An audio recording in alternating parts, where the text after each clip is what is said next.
नमस्कार विद्यार्थी मित्रांनो, स्वागत आहे आपलं यूट्यूब चॅनल ज्याचं नाव आहे मोहित मोटिवेटेड एक्झाम चॅनल। आज आपण बघणार आहोत TET म्हणजे महाराष्ट्र शिक्षक पात्रता परीक्षा बद्दल आलेले एक नवीन प्रसिद्धी निवेदन। हे निवेदन कोणते तर सुरुवात करूया व्हिडिओला। महाराष्ट्र राज्य परीक्षा परिषद पुणे 4 महाराष्ट्र शिक्षक पात्रता परीक्षा 2025 प्रसिद्धी निवेदन। महाराष्ट्र शिक्षक पात्रता परीक्षा म्हणजेच TET 2025चे आयोजन दिनांक 23/11/2025 रोजी करण्यात आलेले होते। सदर परीक्षेसाठी राज्यभरातील 37 जिल्हास्तरावर एकूण जिल्हा मुख्यालयाच्या ठिकाणी एकूण 1423 केंद्र निश्चित केले होते। एकूण 37 जिल्ह्यांच्या मुख्यालयाच्या ठिकाणी 1423 केंद्रांवर महाराष्ट्र शिक्षक पात्रता परीक्षा म्हणजेच TET 2025 परीक्षा आयोजित केल्याप्रमाणे परीक्षा विहित वेळेत पार पडली आहे। सदर परीक्षेचे नियंत्रण जिल्हा नियंत्रण कक्ष व राज्य नियंत्रण कक्षाकडून अतिशय काटेकोरपणे पार पाडण्यात आले। परीक्षेत प्रविष्ट विद्यार्थ्यांची किंवा उमेदवारांची उपस्थिती किंवा अनुपस्थितीबद्दल बाबतीची सांख्यिकीय माहिती पुढील प्रमाणे आहे।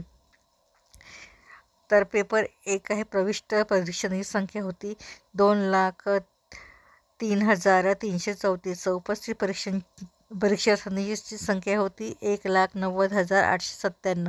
परीक्षार्थींची संख्या अनुपस्थित होती 12,437। उपस्थित टक्केवारी होती 93.88%। अनुपस्थित टक्केवारी होती 6.12%। पेपर 2 साठी होती परीक्षार्थींची संख्या 2,72,335।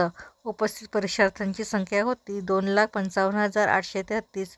अनुपस्थित विद्यार्थ्यांची संख्या होती 16,502। उपस्थित टक्केवारी होती 93.94% आणि अनुपस्थित टक्केवारी होती विद्यार्थ्यांची 6.6%। तर एकूण प्रविष्ट संख्या होती 4,75,669। उपस्थित परीक्षार्थींची संख्या होती 4,46,730। परीक्षार्थी संख्या अनुपस्थित होती 28,939। उपस्थित टक्केवारी 93.91 आणि अनुपस्थितीची टक्केवारी होती 6.9%। सदर परीक्षा पेपर 1 साठी 571 केंद्र तर पेपर 2 साठी 852 केंद्रावर CCTV कॅमेरे बसविण्यात आलेले होते।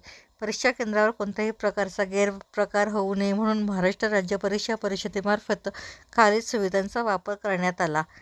पहिला आहे CCTV कॅमेरे। कॅमेऱ्यांची लाईव्ह ॲक्सेस व artificial intelligence base surveillance frisking HDMI। परीक्षार्थींचे बायोमेट्रिक व फेस रिकग्निशनद्वारे पडताळणी करण्यात आली। दुसरं होतं फोटो व्ह्यू।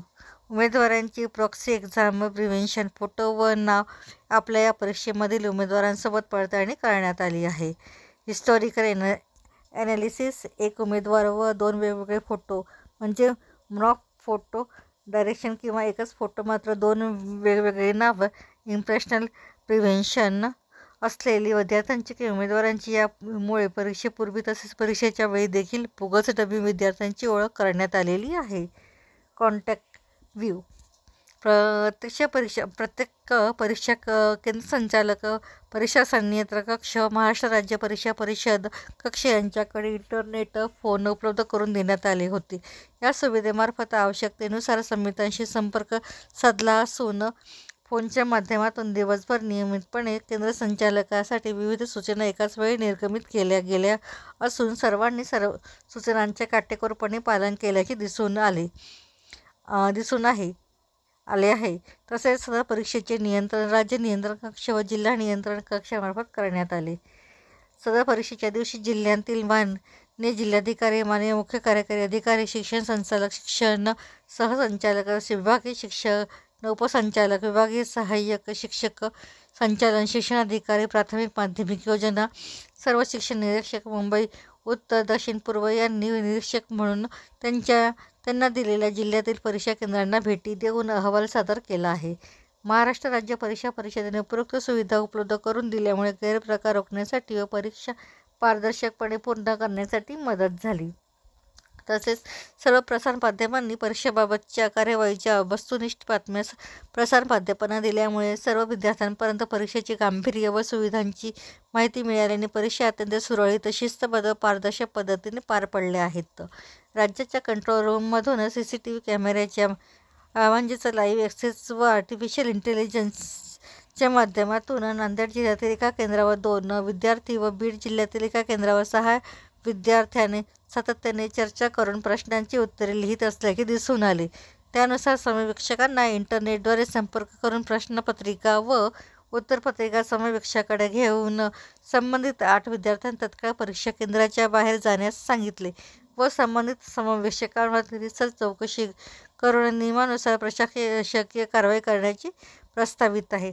महाराष्ट्र शिक्षक पात्रता परीक्षा म्हणजेच महाटेट 2025 परीक्षेच्या कामी महाराष्ट्र राज्य परीक्षा परिषदेचे अधिकारी किंवा कर्मचारी तसेच जिल्हा स्तरावर शिक्षणाधिकारी, प्राथमिक माध्यमिक योजना सर्व शिक्षण निरीक्षक मुंबई उत्तर, दक्षिण आणि पूर्व व या सर्व सहकाऱ्यांनी सादर परीक्षेचे कामकाज व्यवस्थित पार पाडले, असं मत अनुराधा ओक, आयुक्त, महाराष्ट्र राज्य परीक्षा परिषद पुणे 4 यांनी स्पष्ट केलं आहे. तर ही होती महाराष्ट्र शिक्षक पात्रता परीक्षेबद्दल आलेली एक प्रसिद्ध निवेदनं. अशाच नवीन अपडेट बघण्यासाठी व्हिडिओला लाईक करा, कमेंट्स करा, जास्तीत जास्त व्हिडिओ शेअर करा आणि चॅनलला सबस्क्राईब करायला विसरू नका.